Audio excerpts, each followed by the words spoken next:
Hi everyone, welcome to the Contented Cat Cast. I'm really delighted to be here with Lauren today. Lauren is a clinical animal behaviourist and she has a wonderful podcast and blog called Fur Real Conversations. You can check that out at furrealconversations.co.uk.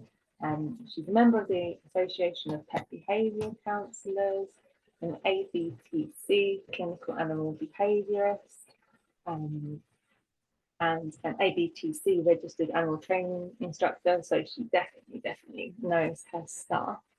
I'm going to talk to Lauren a bit today about her journey with her rescued cat, Luna. So thanks for joining me on the podcast today, Lauren. Thanks for having me and for the introduction. And so could you tell us a bit about Luna and her background and how she kind of found her way into your heart and your life, I guess? Yeah, definitely. So I had her about 4 or 5 months now, I think. I got her in sort of February, March time this year. Basically I really wanted to rescue a cat because I'm a cat behaviorist and I love cats, but we've got a dog, Poppy, and she struggles with cats and she's always been quite tricky and she will chase. And so I knew it was going to be very difficult to bring a cat into the house and to go about introductions with her. Definitely not impossible, but I knew it was going to be a real challenge.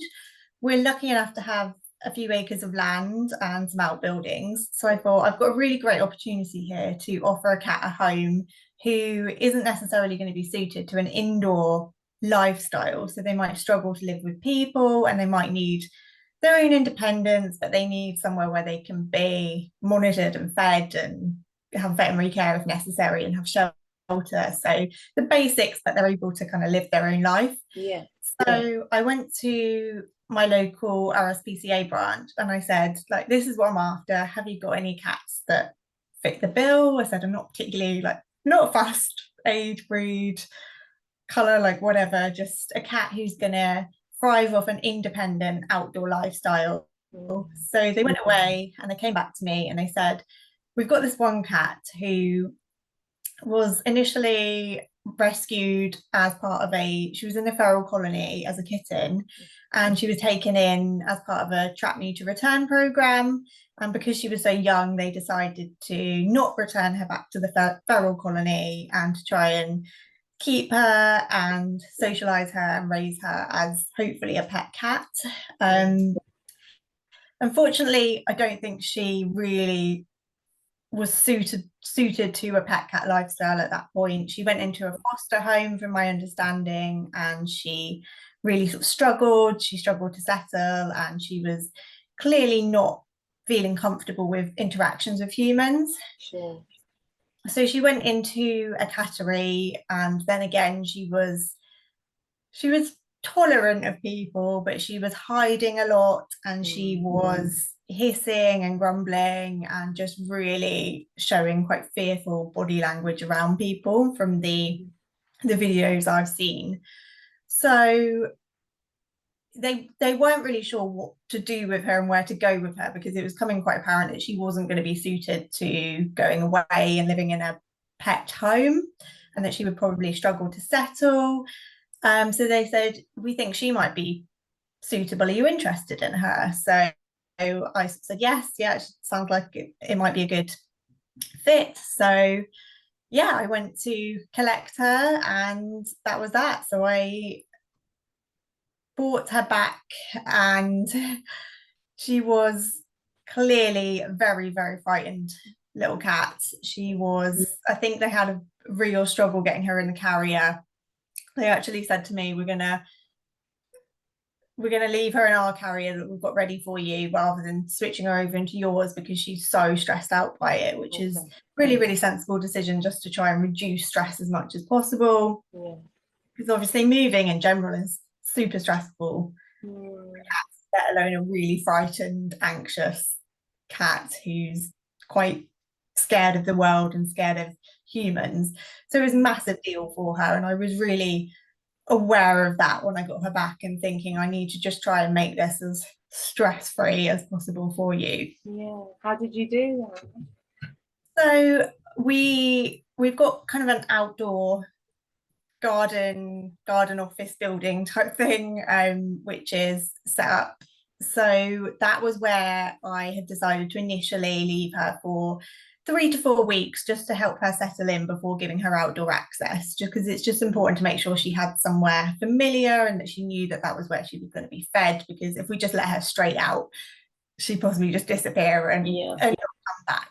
So I'd set that all up with resources for her to try and make it as comfortable as possible. So I thought about litter tray, got obviously her feed bowl set up, water sources. So I tried to think really carefully about where I was placing her resources and making sure that her food and water was far apart, because typically cats like their water source to be away from their food and their litter tray for hygiene reasons. And then just thinking about things like scratching posts, toys, comfortable resting spaces. So I really went all out in trying to just make it as comfortable an environment as for her as possible.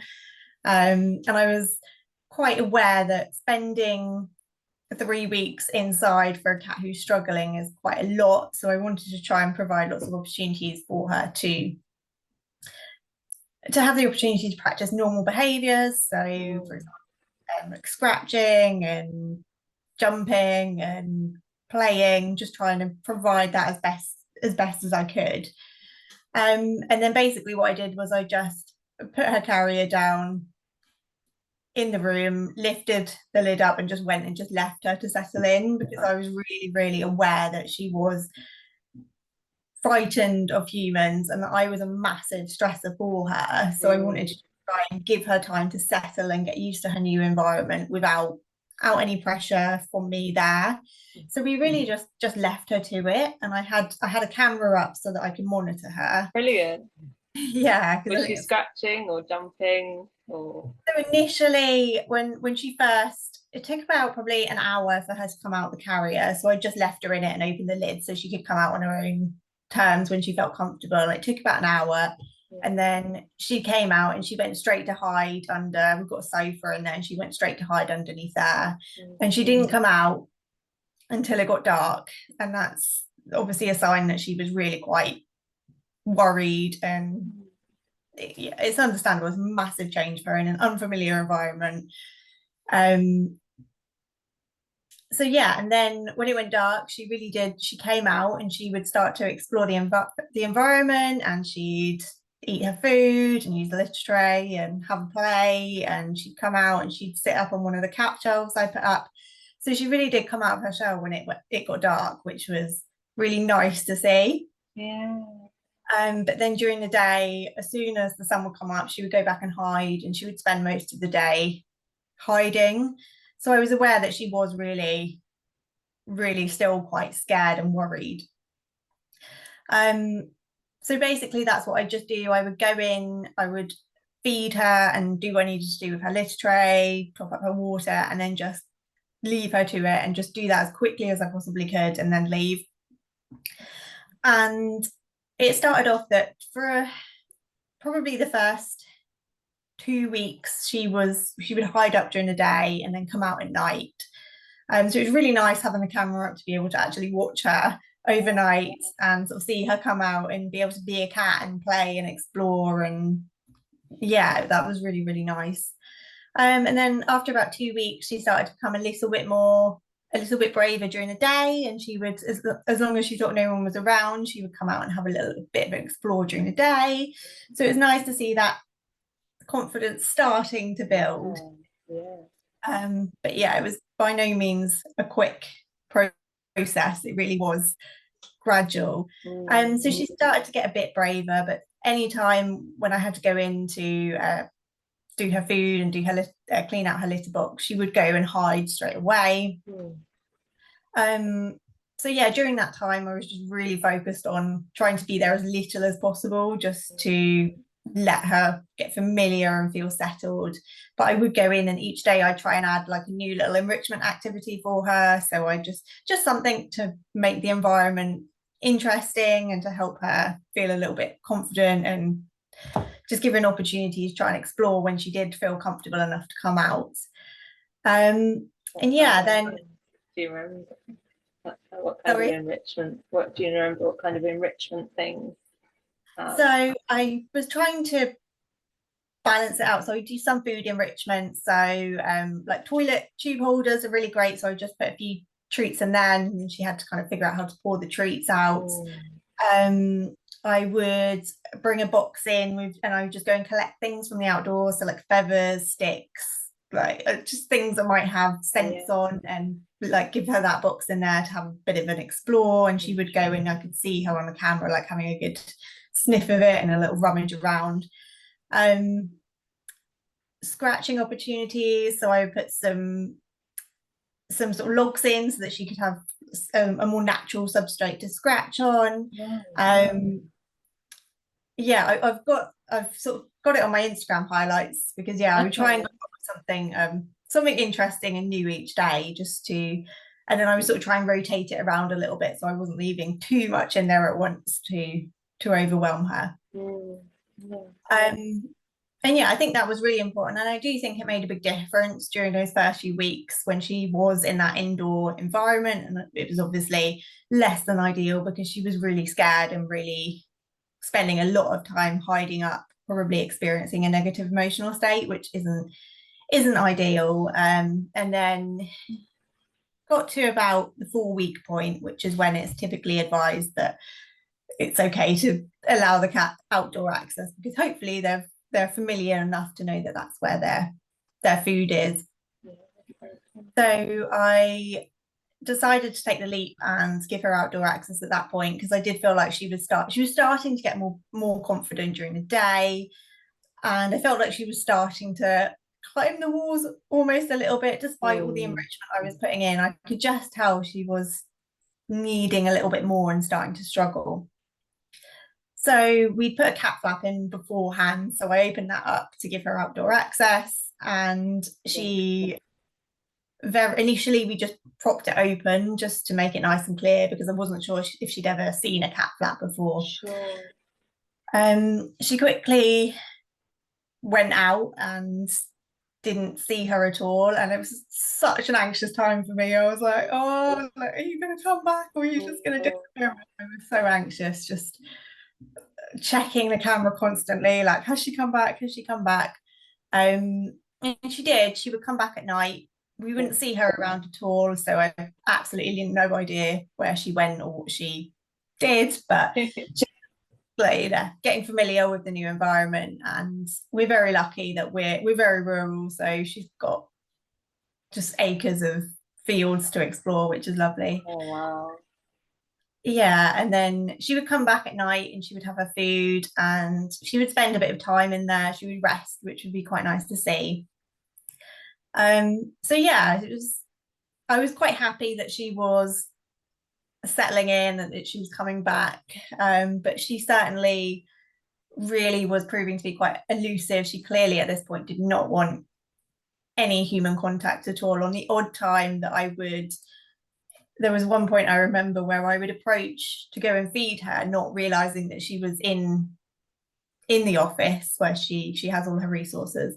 And she obviously heard me coming, which really spooked her, and she just absolutely shot out the cat flap and then just disappeared off, and she actually climbed a tree.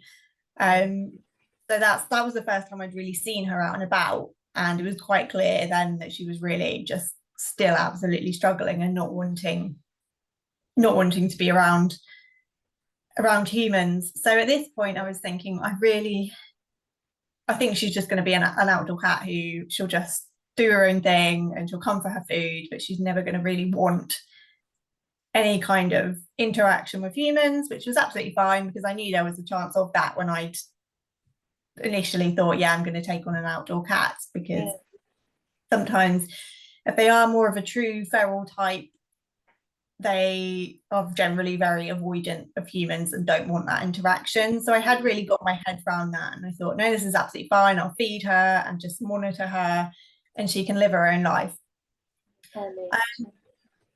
So I went probably it was about 2 months of never really seeing her. And then one day I was out actually feeding my horses, and I just noticed underneath a hedge, I was like, I'm sure that's Luna. And I could see she was actually sitting watching me. So I was like, Oh, yeah, I was like, oh, this is like, I've actually seen her. And I started to notice that more and more. I would go out and I would feed the horses, and she would be sitting like under this bush, just watching me. And if yeah, she thought I was coming near her, she would run, and that would be it. So I yeah, never intentionally go up to her, because it's just really important to respect a cat if they're not feeling comfortable, not to approach them if we don't need to. yeah, And she would run if she thought I was, if I just sort of moved off in that direction for something. Um, but yeah, then she sort of slowly started to, we're sort of talking over like weeks here. She started to get a little bit more confident, and I would notice her like coming out of the bush to sit and watch me. yeah, yeah. She's And decompressed enough, and yeah, it would, each day it would like progress a little bit, and she would just become a little bit more confident and come out. And so all this time I wasn't doing anything. Wasn't trying to interact with her, just kind of getting about things as usual, just letting her watch me and take it all in. And then as she started to come out a bit more, I would start to just like talk to her a little bit, just so she could get familiar with my voice, and just keep a nice sort of positive sort of fun tone, and just yeah, say like, oh hi Luna, like you just sitting there watching me. And she would just slowly start to come out a little bit more. And I think there might have also been an element of social learning there, because she would almost be watching me with my horses, and they're both quite like a fuss, so they would like always come up to me. And so yeah, yeah, there was almost like an element of she was watching them engage with me, and it kind of like seemed to be piquing her interest a little bit. um, and yeah, she just started to get more and more confident, to the point where she would actually come and almost approach me. But then as soon as I would like move, even if it wasn't towards her, she would then run. mm, And it's got to the point where she would then start approaching me, and she would be very emotionally conflicted. So she would clearly be very fearful and worried by me still, but she was like brave enough that she wanted to mm, approach me at the same time. So she'd sort of come up, and then she'd get a bit close and almost panic, and she would hiss at me and then run off. Um, and it was sort of building up from there. And now we've got to the point where she is like the friendliest cat with me, and she's like oh, rubbing all over me, like powering away, eating treats. Like as soon as I come out and I call her name and I'm like, Luna, she's like instantly by my side, like trotting. oh, And so it's just really gradually built up. And literally over the last like 2 weeks, she's just gone from sort of approaching me and then panicking and hissing to like just the friendliest cat. So it's almost really taken me by surprise, because I sort of got my head around the fact that I thought she was going to be this sort of very feral natured and not want any human involvement initially, now to the yeah, point where, like you said, she's decompressed, she's familiar, she's feeling safe in her environment.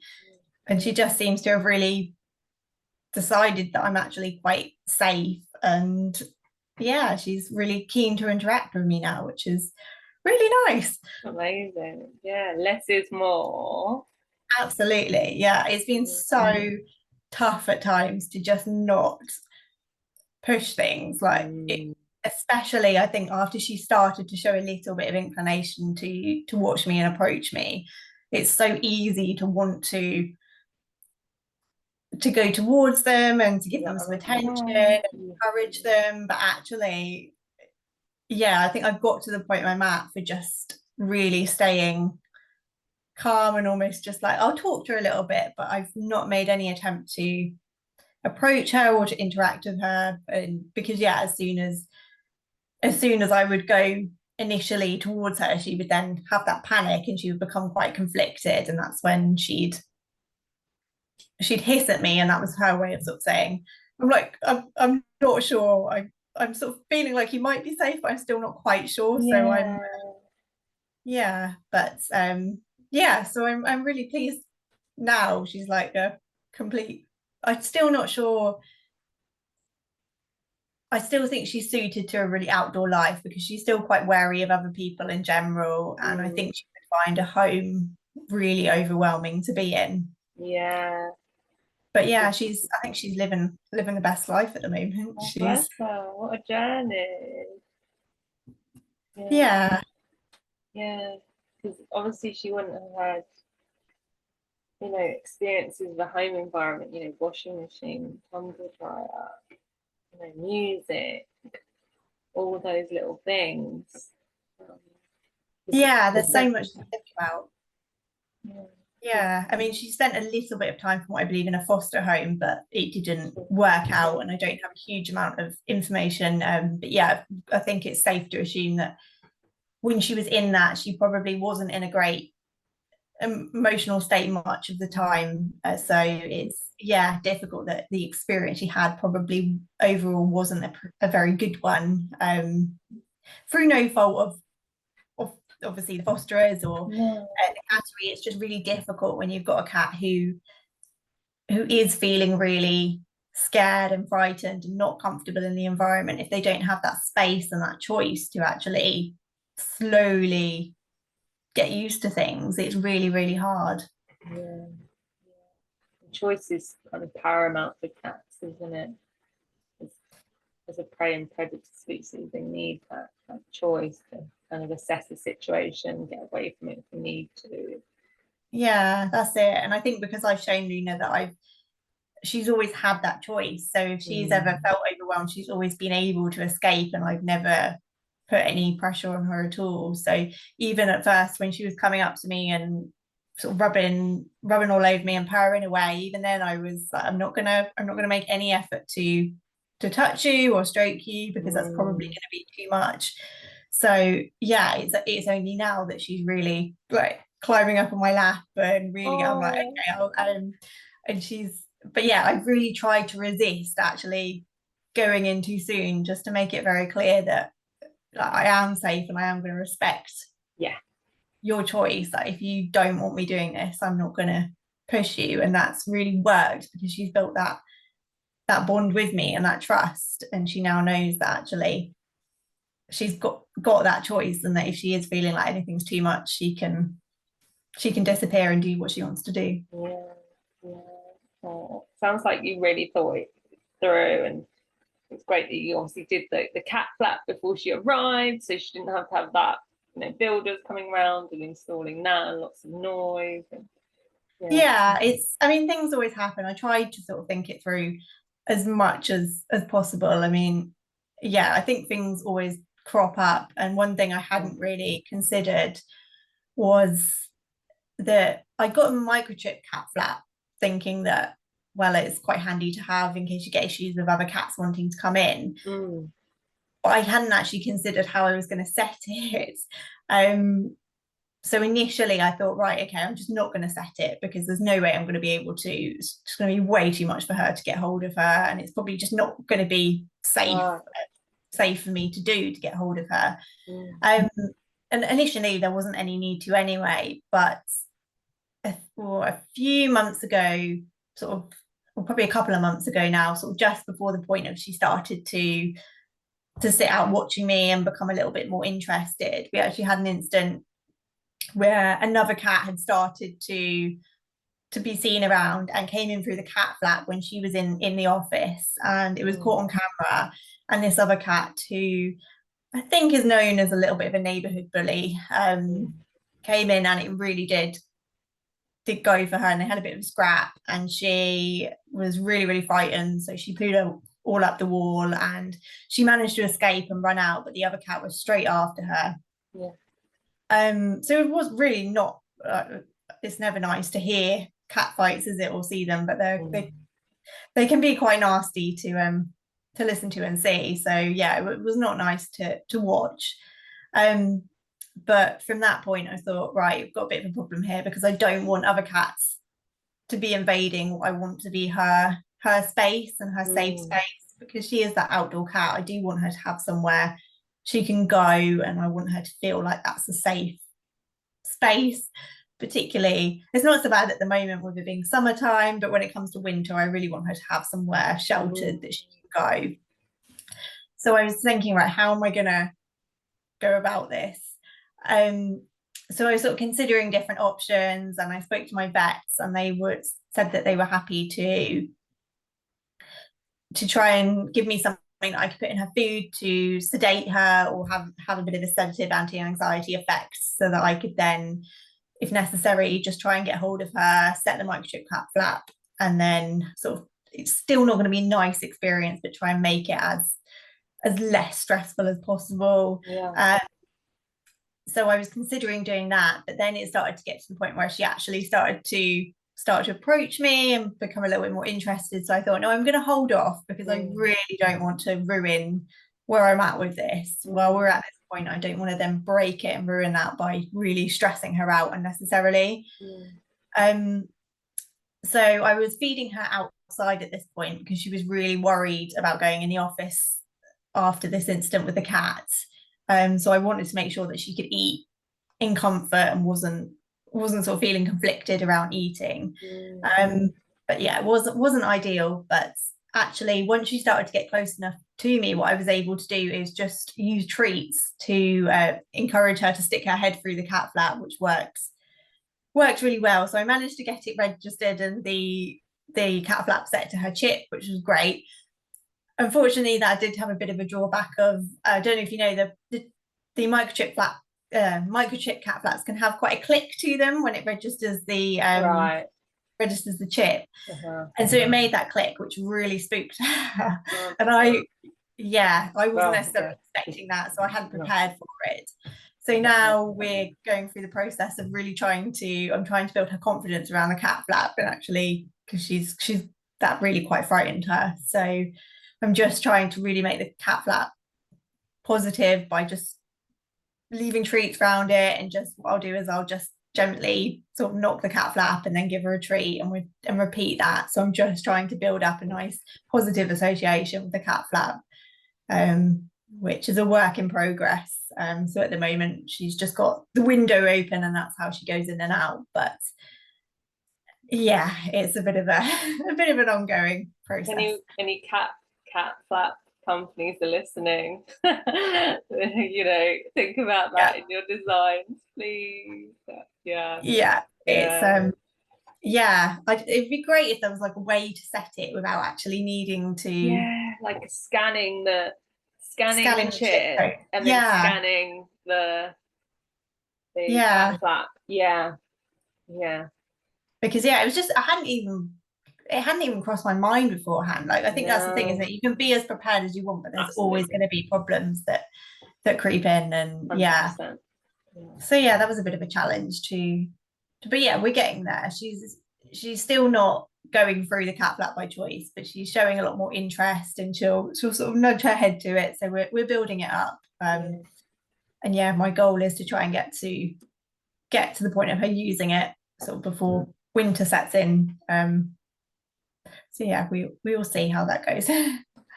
Thank you so much, Lauren. There's some real kind of golden nuggets in there for people, and things for people to think about, if they're thinking about doing the same thing as you did, and, giving a cat, to be honest, that might not that had lots of chances, a loving home, and living the life on their terms, and living their best life, and exploring and hunting, and now she's sitting in your lap. Like, that's such a transformation. Like, I know. I honestly can't believe it, because I just totally got my head around the fact that she was going to be really feral in nature and just not ever want any human interaction. So it really surprised me that actually, no, she just needed time, and she needed space, and just to build that bond on her own terms. Goes to show, doesn't it? You don't know what. I think it's so variable with cats, isn't it? Like, some are so pet suited and so friendly, and then others just really do thrive more off that outdoor freedom type lifestyle. Thank you so much. So do go and listen to Lauren's podcast, at behaviourconversations.co.uk, and have blog. And thanks again, Lauren. No worries. It's good to chat.